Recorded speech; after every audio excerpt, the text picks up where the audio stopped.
Well, hello everyone and welcome to today's webinar. We appreciate you spending the next hour with us. My name is Amanda Couture and I will be your host today.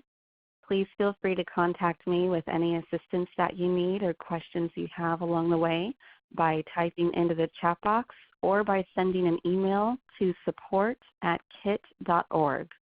And the slide note handout for today's presentation is available in our online learning center in the resources section for this event.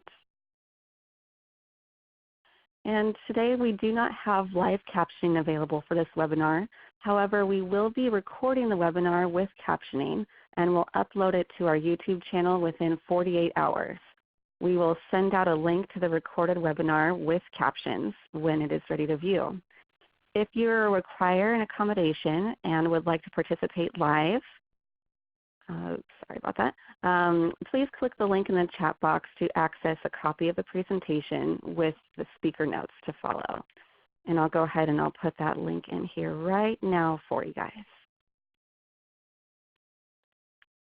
Okay, there's the link for the speaker note handout.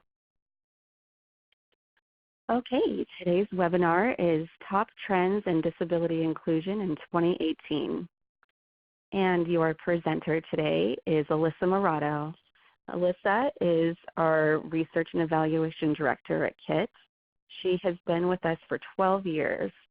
In her current role, she has the opportunity to measure outcomes of KIT services as well as work with large systems on policy-related projects. She has a master's degree in child and family development and experience working in research, early education, behavior intervention, residential treatment, in-home therapy, and Head Start settings. With that, I am pleased to turn it over to Alissa. Oh, you know what? It looks like there's a problem at the moment on Alyssa's end. I'm going to go ahead and just have everyone wait just 1 second, please. Hello, Amanda. Can everyone, you hear me? Oh, there you are. I hear you perfectly. That was perfect timing, Alissa. Everyone, it's just to make sure we're not having any audio issues. Can you please let me know by typing in the chat box if you can hear me? Just say, I can hear you.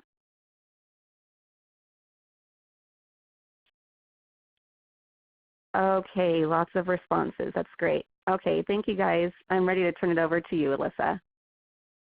Great. Thank you, Amanda. Sorry I missed your introduction. Welcome, everybody. Let's get started by getting a sense for who has joined us today. Which of these roles best describes you? So I understand that you may identify with more than one. You may have fallen into many of these roles throughout your career. What I'm asking you to do is to select your current role that brought you here today. So what is the lens that you're listening with?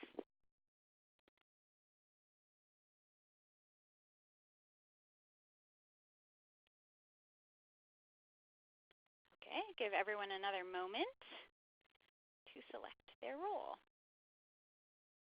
We'll skip to our results. Okay, looks like we got a 50-50 split between trainer, coach, and mentors, and other. So those of you who are other, I would love if you would type them into the chat box so I can get a sense for people's perspective, what they're bringing to our webinar here today.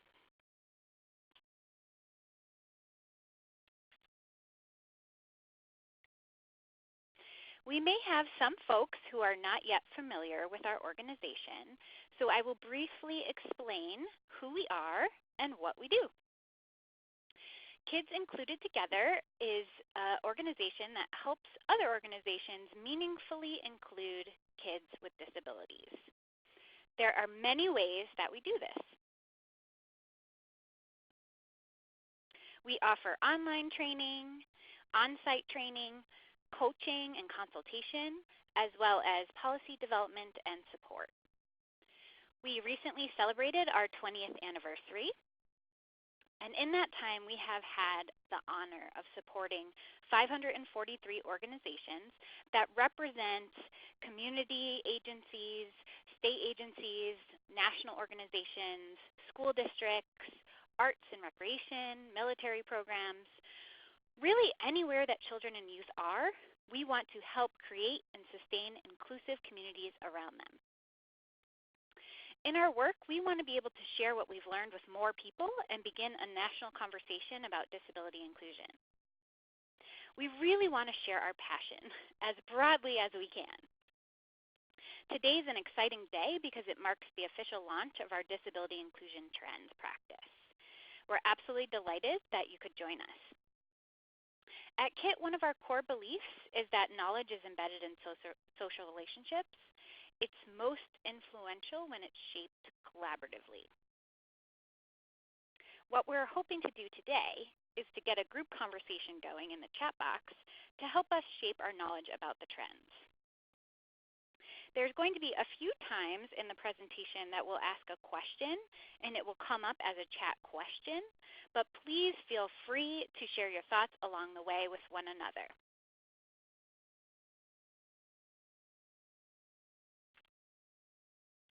Before we dive into the trends, I want to share a little bit about our process.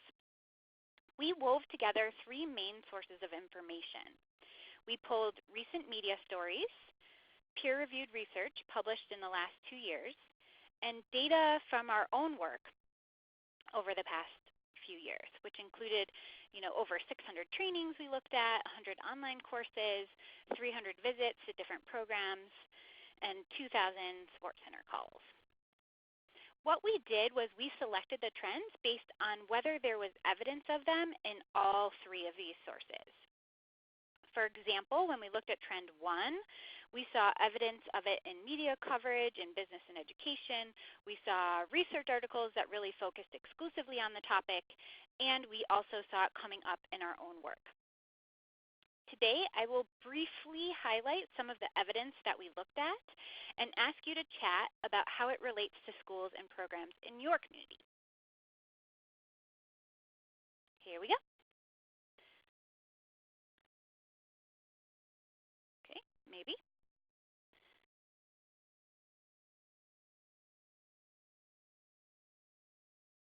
Okay, there we go. The first trend identified, and the one with the largest scope, is inclusion as an umbrella term. 20 years ago, the term inclusion was mostly used in education, and it was used in a specific way to refer to general education classrooms that included students receiving special education services. When I first started as a KIT trainer back in 2005, people would ask me, "What's inclusion?" Or what is it that you do? I'm not sure people would ask this question in the same way today. Inclusion today is not just about disability. It's about gender and gender identity. It's about race and ethnicity and culture and religion. It's about language that you speak and sexual orientation and even country of origin and immigration status.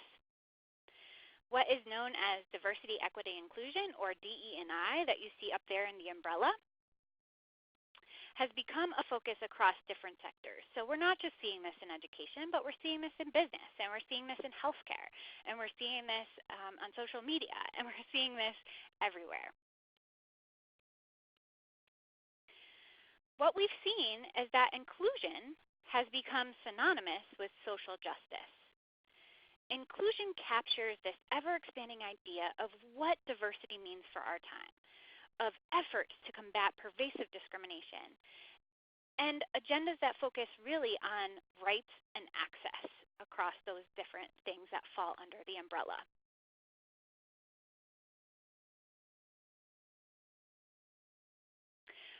We're also seeing diversity being equated with positive outcomes.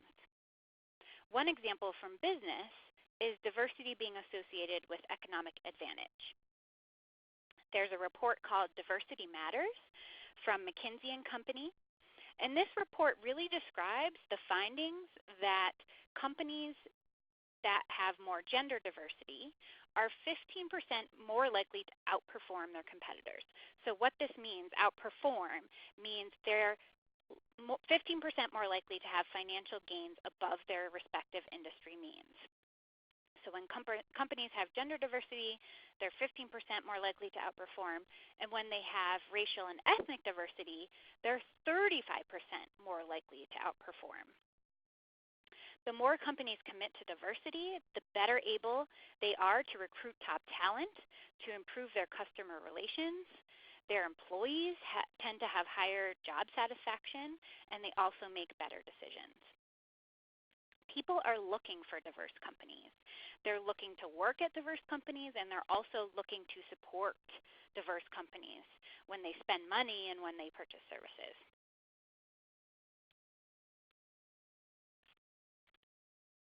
In education, where it's a little bit unique just in terms of the disability lens, where we've seen the inclusion of students with disabilities experience a contentious debate on both sides over the last 40 years, the conversation is shifting.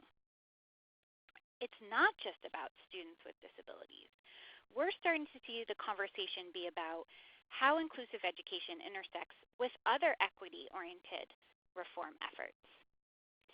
We're starting to hear debates about how best to support transgender students, how to support dual language learners, how to support the nearly 4 million children that live with at least one parent who's an undocumented immigrant. We really see the E in DE&I coming out in education. People are starting to talk about equity over equality.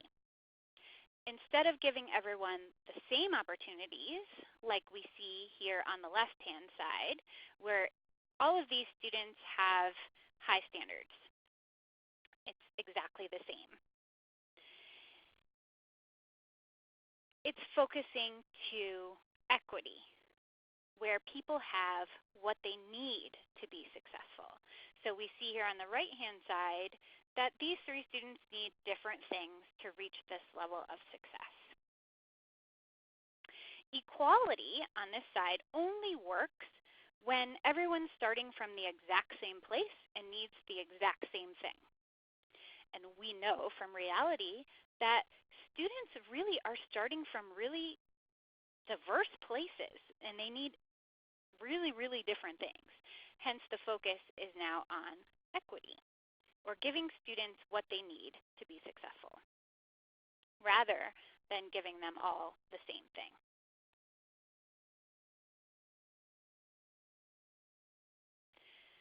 So let's think about how the concept of equity applies to your community. And when I say your community, it might be your school, it might be your early childhood center or youth center, it might be your university or Boys and Girls Club or theater program, depending on your role.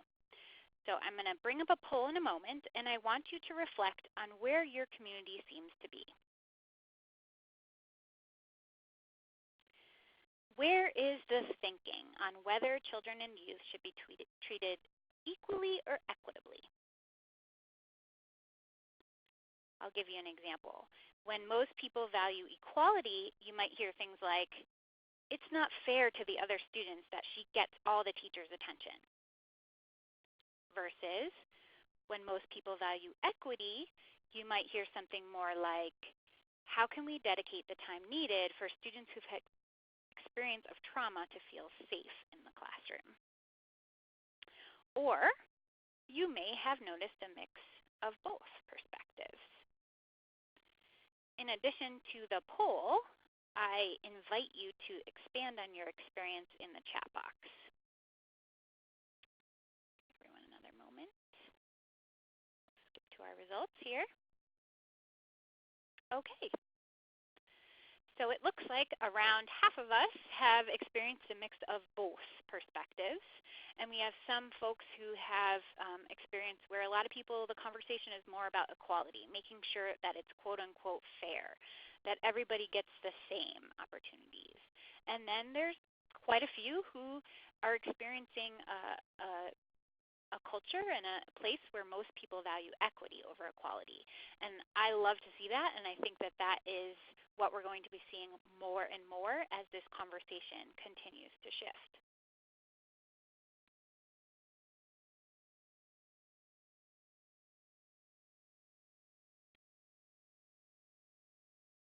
Okay, so feel free to go ahead and expand on your experience in the chat box. I'm going to share another example. In the healthcare field, leaders are playing catch up on issues that for decades were invisible. There's always been, well, maybe not always, but for a long time, there's been an emphasis on how to be sensitive to health issues that affect people of certain races, or people of certain genders, or people from certain socioeconomic statuses. And what we're seeing now is that same emphasis on unique health issues and how they affect patients being extended to the lesbian, gay, bisexual, and transgender, or LGBT community.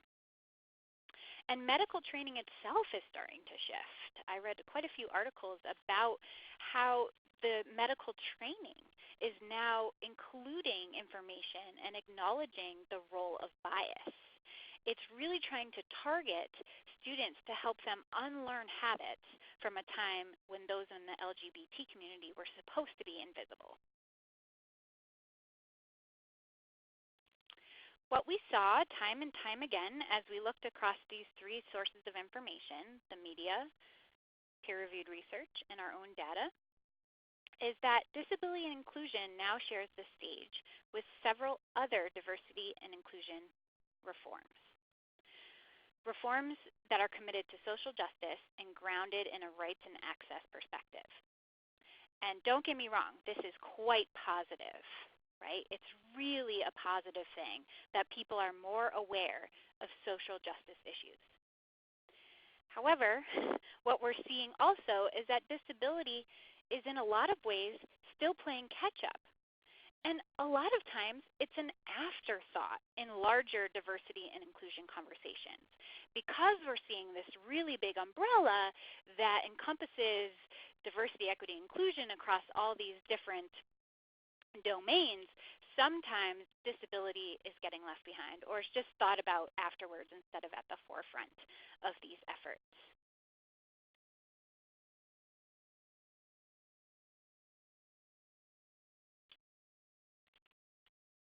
Trend 2 follows closely off the heels of Trend 1, intersectionality, the recognition of identity as complex and multifaceted. A clear indication of this trend is that the word intersectionality is beginning to make its way into mainstream conversation. We saw this word when we looked at media coverage. We saw this word in peer-reviewed research. We're starting to bring up this word in our own work. Even if you may have heard the word before, you may not be entirely clear what it means, so I'll just go over that quickly. Intersectionality is a way to acknowledge how our different identities come together and make us who we are. It also gives us a way to talk about oppression and privilege and how oppressions and privileges can overlap and reinforce one another and flip one another over and really affect our life experience and opportunities that we have. Intersectionality is a way to understand the obstacles that people face because of their identity, and it helps us look at the intensity of the oppression that people experience as their identities intersect in different ways. One simple way to start to think about this is the intersection of race and gender. So when we think about that and we think about how Black women experience the intersectionality of their race, culture, and gender in a different way than white women or Muslim women would. In the field of disability inclusion specifically, there's both a focus on how disability identity is formed and how it intersects with other identities such as race, gender, culture, and immigration status. Let's look at an example here. Disability identities morph from one context to another, and it really depends on a lot of factors. It depends on how that individual experiences disability, how people interact with that person, and the benefits or constraints that are tied to disability in different settings. So here on the slide we have self-described writer, dreamer, activist, organizer, and speaker educator, Lydia X. Z. Brown. And they explain with the quote on the slide. I want you to look at the sentence in bold. I'll use my little highlighter here. Each of these parts of their identity overlaps with each other, blurs into each other, and intersects with each other. They are not separated or disparate. I think sometimes we tend to elevate a person's disability identity over the others. And we don't always acknowledge how different aspects of a person's identity blur into their disability identity. A great example, Lydia recently tweeted about how they prefer the gender pronouns they, them in response to a tweet thanking them for their advocacy on issues in the autism community. So what happened with that is that although that tweet was focused on their disability identity, the tweet totally missed Lydia's gender identity.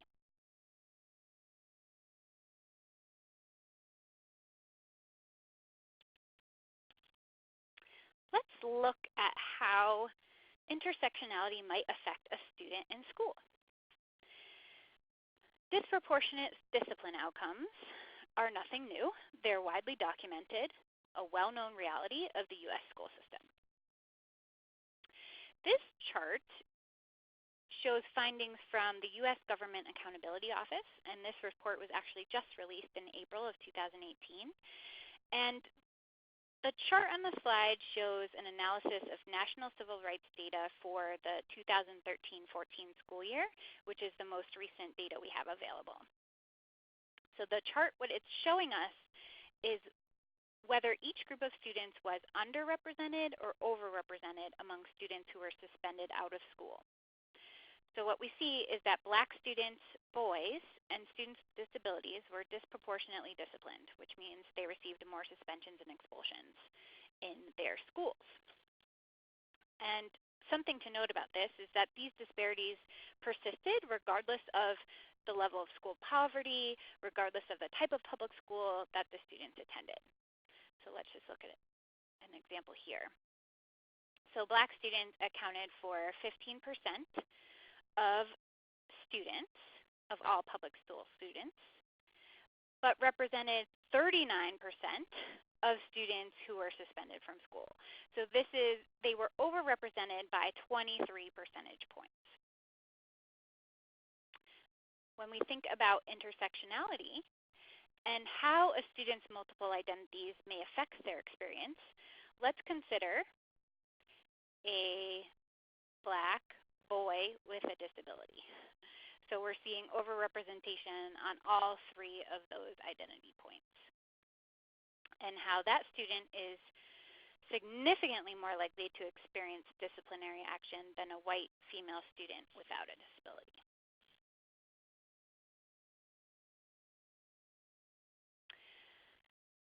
Okay, let's chat for a moment in the group chat. As intersectionality becomes part of our mainstream conversation, we have to start spending time thinking about the complexities of how identities interact and impact children and youth in our communities. Now, I want to be clear, we don't have to be experts in every identity lens. We don't have to be experts in disability identity or gender identity or different ethnic identities. We simply have to be willing to look through an intersectional lens. We want to look through this lens so we can understand how different identities intersect and what to do about it. So how have you seen in your experience identities interact and impact children and youth in your community?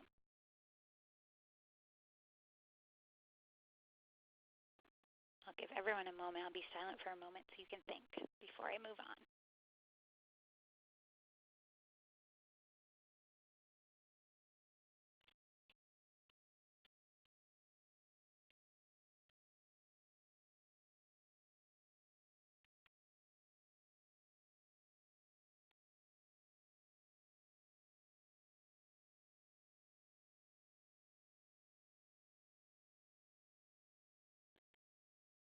Okay.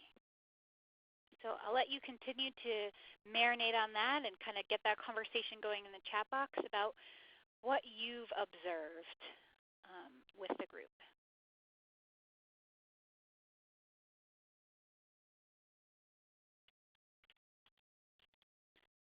Okay, trend 3. Our third trend is what I think of as really two sides of the same coin. On the one hand, we have pressure from state and federal agencies to eliminate or severely limit exclusionary practices. And when I say exclusionary practices, I'm talking about primarily suspension and expulsion. So we've got this pressure from the top to really eliminate these types of practices or severely limit them to very few cases.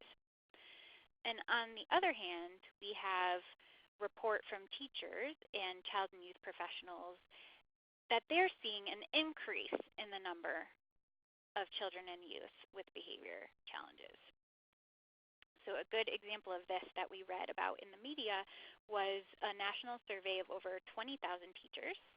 And in this survey, 99% reported including students who need support for social, emotional, or behavioral challenges. 99% of teachers, that's almost all of them, said yes, I see students who need this type of support. Comparatively, in the exact same survey of 20,000 teachers, only 72% reported supporting students with disabilities. So we're seeing a lot of social, emotional, and behavioral needs. And here's a little bit more detail on this pressure from the top. So in 2015, we saw the Departments of Health and Human Services and the Department of Education release a joint policy statement on suspension and expulsion. Many of you are likely familiar with that really talked about some of those disproportionate outcomes and how those practices really don't support children and their families. And then in 2016, we saw Head Start, which is the largest federally funded early childhood program, release their new program performance standards, which all but eliminate these practices in programs that receive federal funding. We are also seeing state child care and licensing agencies that are asking for program policies around suspension and expulsion. School districts are really starting to take a hard look at their exclusion practices and are often looking at data by race and gender, just like what we just saw, that national data that we just looked at. And then on the other hand, we have staff, both in schools and community programs, that are struggling to support children with behavioral challenges. So this chart on the slide shows the number of, the percentage rather of calls to our Inclusion Support Center by primary reason. So we have a phone consultation service where people can call and speak to an inclusion specialist. And as they call, we record the primary reason that they're calling. So when we look at it as a whole, with data across 3 years, we're seeing that it's about 77% of callers need support to respond to behavior.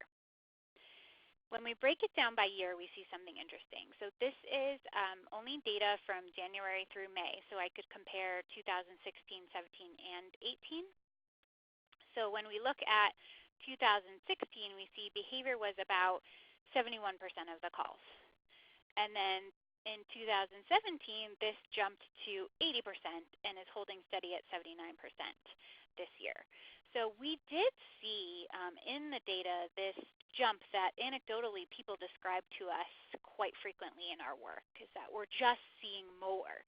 We're seeing more intense behaviors. We're struggling to implement some interventions that are effective in our settings.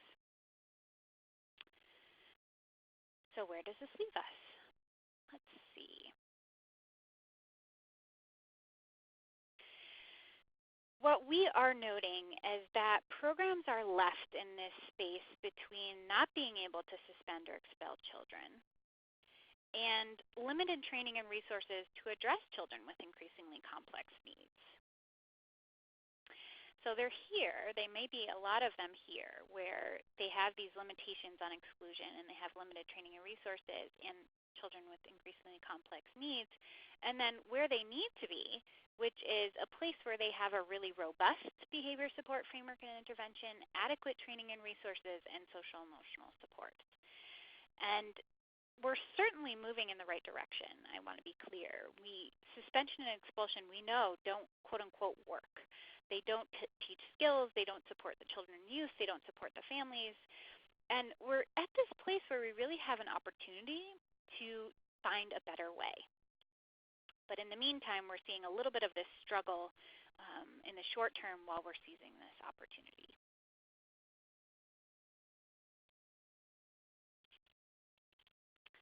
Our fourth trend, again, kind of like 1 and 2, is tied right into number 3, which is trend 4 is an emphasis on social emotional learning. We're really seeing this everywhere, this increasing awareness of the importance of social emotional learning and the role of social emotional skills. So when we say social emotional skills, we're talking about understanding and managing emotions, feeling and showing empathy, and then establishing and also maintaining positive relationships. Bullying seems to be on the rise, and it disproportionately affects children with disabilities. So again, we're seeing intersectionality creep in here. More than 1 out of 5 students report being bullied, and children with disabilities are 2 to 3 times more likely to be bullied than their peers without disabilities. When we looked at the media coverage from the past year, there were many, too many for my liking, national news stories of youth with disabilities being victimized by their peers without disabilities. And in one of the articles, actually, they cited this Bureau of Justice statistic that violent victimization of people with disabilities is 2.5 times higher than people without disabilities. So we're seeing this. And when we see this, it's often embedded in a discussion about, okay, what do we do about it?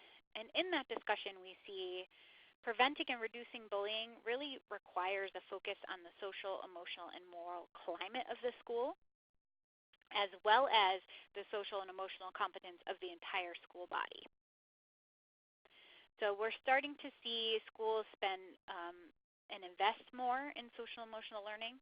We're starting to see out-of-school time programs really providing a lot of education around social emotional learning and what it means, and having some specific initiatives around it.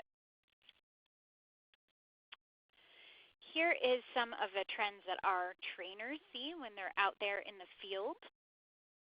And they're seeing, I'll show you, this SEP is social emotional and peer support, especially with the teens. This is a major trend. Being able to provide social emotional and peer support is one of the biggest things that we see. And this is school age, the brown line. And then not as so much in early childhood, but still there. If you're wondering, these other 2 spikes, this is environment and transitions, and this is accommodations. But really we're seeing this as a big need, especially as children get older.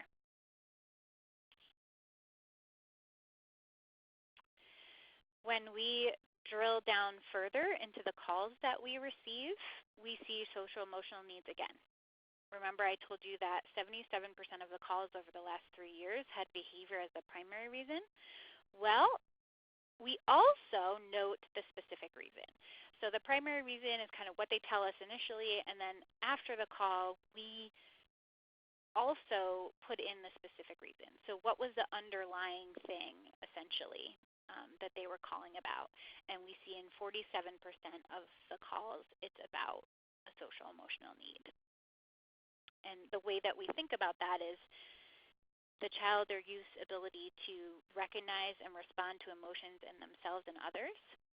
So an example, a child has extreme reactions to their feelings, such as screaming, throwing things, Another example would be a child laughing when other kids are upset, or the child doesn't seem to notice other people's facial expressions or respond to the other person's emotions. Those are all examples of when we would put the specific reason for the call as social emotional.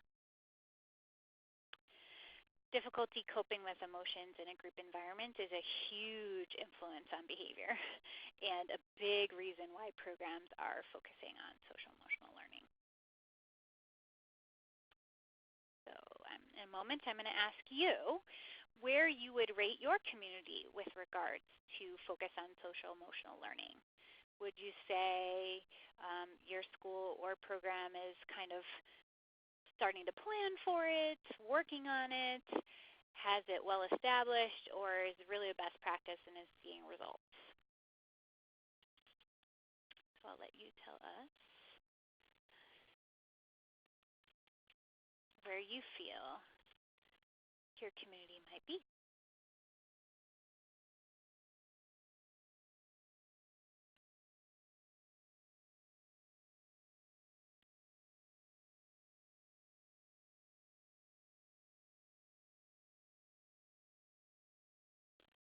Alrighty.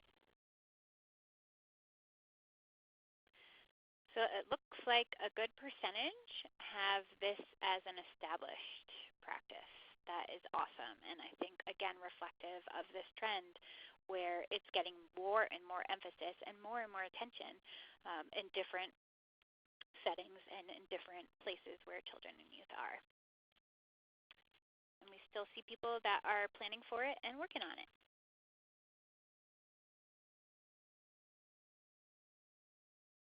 Okay. Our last trend is related to language. Special needs is a euphemism. A euphemism, and I have to admit I've had to look up the definition many times. A euphemism is an expression that's used in place of words that are considered unpleasant. There are many euphemisms in the field of disability inclusion. Differently abled, challenged, handy capable, those are some recent examples, but people are probably most familiar with the euphemism special needs. This term is used in everyday language as well as in professional literature. It's used in the media. It's really used everywhere. In our line of work, we hear special needs daily. And the term is often well-intended, and it's used by parents a lot of times of children with disabilities. And it's also widely viewed as patronizing, offensive, and stigmatizing by the disability community. So when we look at, what disabled activists and scholars are writing and talking about, they are not going to use the term physically challenged, handy capable, and special. And again, although they may be considered well-meaning attempts by people to inflate the value of people with disabilities, these terms really, according to the disability community, are not considered desirable. There is a really amazing campaign entitled Not Special Needs. So you see that hashtag there on the slide and the screenshot of the start of the video. But they produced a very funny video to illustrate an important point. So if you go to notspecialneeds.com, you can see that. But it's just, they go through very funny scenarios where they describe how their needs really aren't special. They're human needs. We all have the need to get an education, the need to get a job, the need to connect with others, the need to live on our own, the need to get higher education. All of these needs are human needs rather than special needs. There's also some research support for this. So in addition to the euphemized term special needs being stigmatizing and sometimes offensive to people, it's also been proven ineffective by empirical research. There's a neuroscientist at the University of Wisconsin-Madison, and her name is Dr. Morten Gernsbacher, and she's really interested in bias. So she does a lot of studies around implicit and explicit bias. And she published, her and her colleagues published a study in 2016 that really described their investigation into how people perceive the term special needs. So what they did was they got some research participants from the general population, and about a third of them had a personal connection to disability. So it might have been a parent of a disabled child or a coworker of a disabled colleague. And for their implicit measure, they created this set of vignettes that allowed them to look at how people are viewed when they're described as having special needs, described as having a disability, described as having a certain disability, so for example, described as having Down syndrome or having no label at all. And what they found is that people of all ages, it didn't matter if they were a young child in the vignette or an adult in the vignette, when they were described as having special needs, they were viewed more negatively than when they were described as having disability or having a certain disability. So they just determined that really special needs is not effective, because if you think about the point of a euphemism, is it's a phrase that's used in place of something that's considered unpleasant. So it's supposed to kind of sugarcoat something, but it was having the opposite effect. People are actually viewing the person more negatively if they were described as having special needs than if they were described as having a disability. They also did a free association exercise. So they asked people to free associate the term special needs and disability. And they found again that the term special needs was associated with more negativity than the word disability.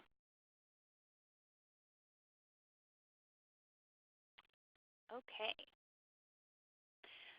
So we are curious, being who we are and wanting to co-construct our collective knowledge, which trends resonate most with you from your experience?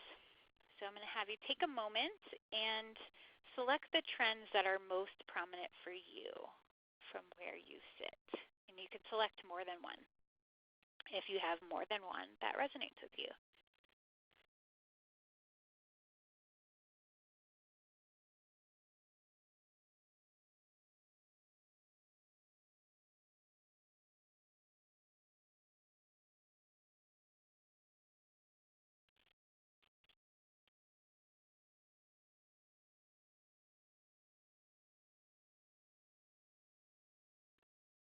Okay, let's see how people are experiencing these trends in their experience. Okay, so we have a good mix here, and we're really seeing a lot of intersectionality and focus on social emotional learning as being the ones that really resonate with folks from where they sit.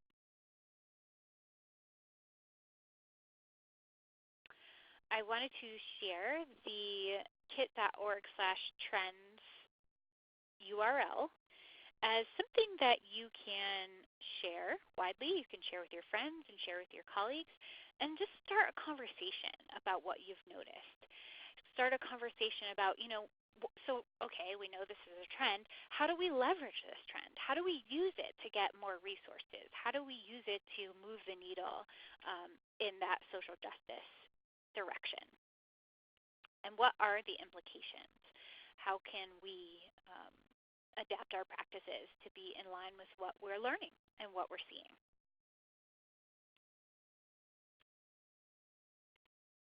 So thank you so much for being willing to share your experiences with us, and we will open it up for a few questions as a way of closing.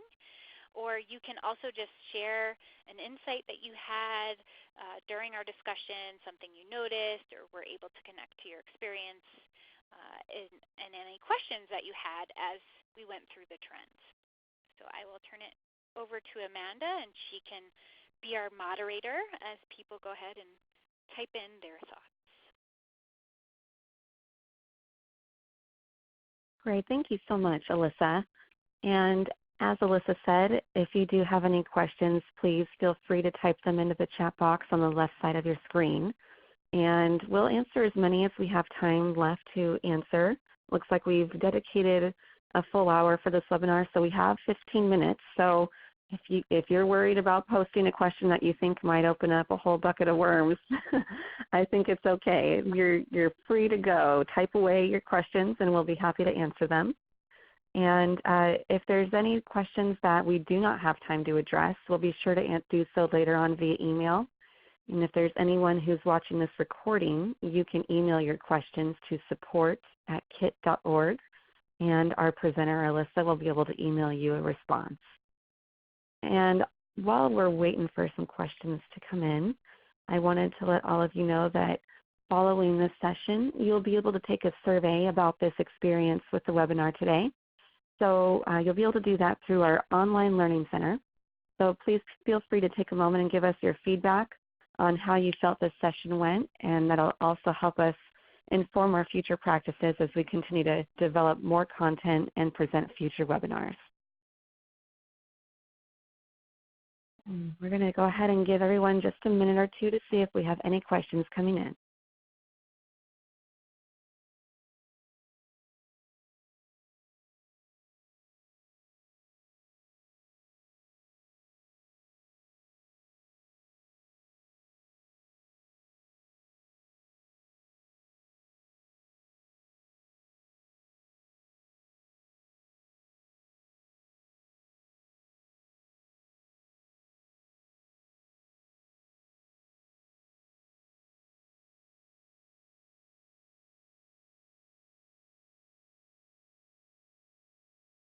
While we're waiting just another minute or two, I do want to make sure everyone knows that there are other ways you can stay in touch with us in the future. So these are our social media networks with Facebook, Twitter, and Pinterest that you can follow us on, and we would love to also continue this conversation through those platforms. So if you think of things later on throughout the day that maybe your mind is just kind of reflecting on everything you've thought of, but throughout the day you'll continue to think back on it and have new ideas or new questions, you can even feel free to continue the conversation about it on Facebook, or just tweet us something, anything at all that jars in your head. We would love to interact with you and love to continue this conversation. And I know that Alissa lives for this kind of stuff, so she would love to be able to talk with you one-on-one as well, to share ideas and thoughts. And it does look like we have a question that's come in. Alissa, Janet's asking, do you think that disability inclusion is thought of under the umbrella in the same way as the other areas under the umbrella? That's a good question, Janet.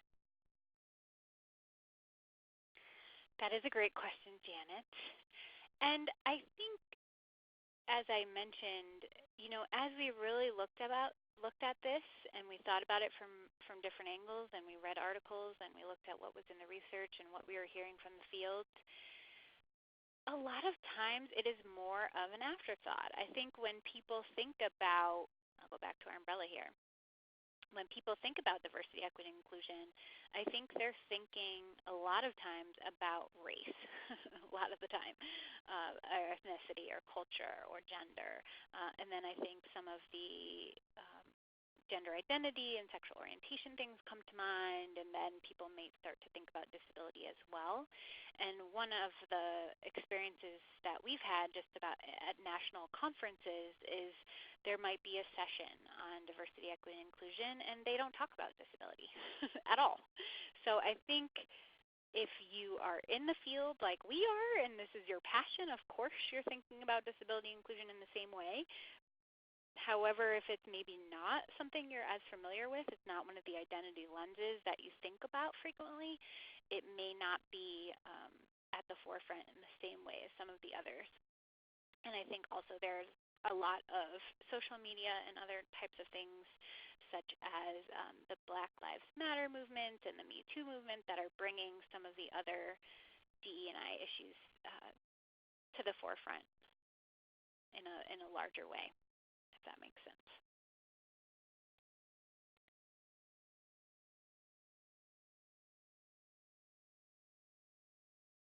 Okay, Janet, I see your follow-up question. Thanks, Alissa. And Janet's following up. Yeah, Janet's following up. She says, that said, do you have recommendations we can use in our communities to bring it more to the forefront?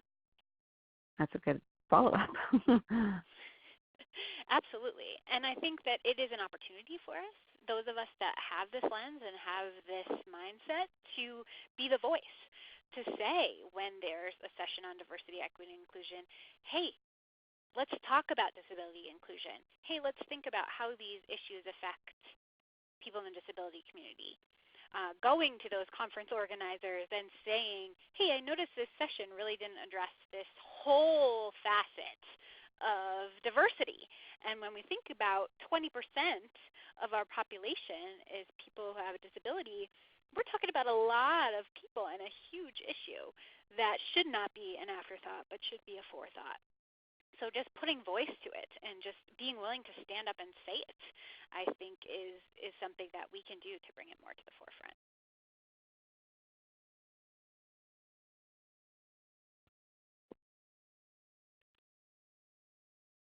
Thanks again, Alissa. Janet says thank you.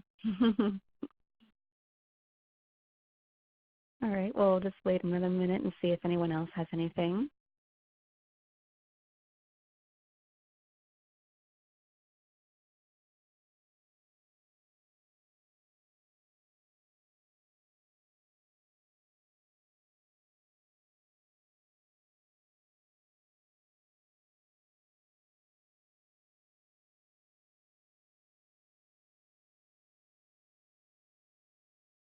Okay, let's see. We just got something in from Jennifer. She's saying, I agree. My son, who is a junior in high school, had a debate within his theory of knowledge class recently.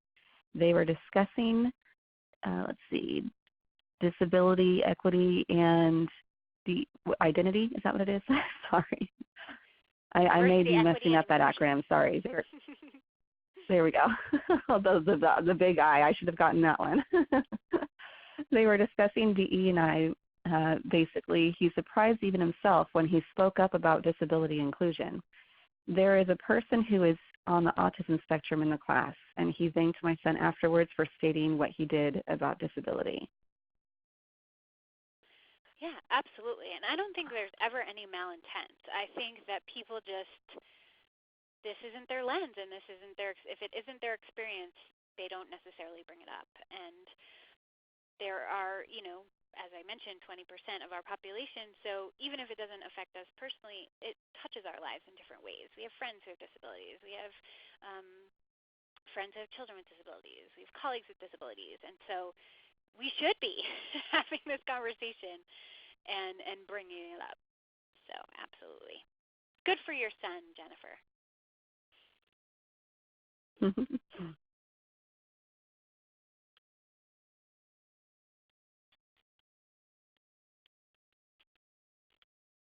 Okay, let's see if anyone else hops in on the conversation.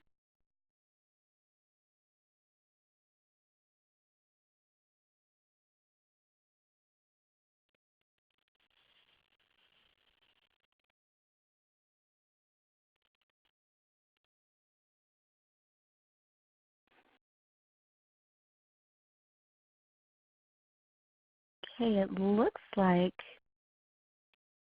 we are okay to wrap things up now. We just thank you guys so much for joining us today. We hope that you are taking away a lot of good information that is giving you greater insight into this topic of disability inclusion and where we are currently from our findings. And we just thank you guys for your work. Thank you for your attention to this matter. And we hope that you found the information valuable and that you will reach out to us if you would like to learn more about our actual work and services that we do. And we look forward to talking to you guys soon. We hope you have a great day, and we will talk to you later. Thank you for joining, everyone, and thank you, Alissa. Thank you. Thank you, everyone. Have a great day.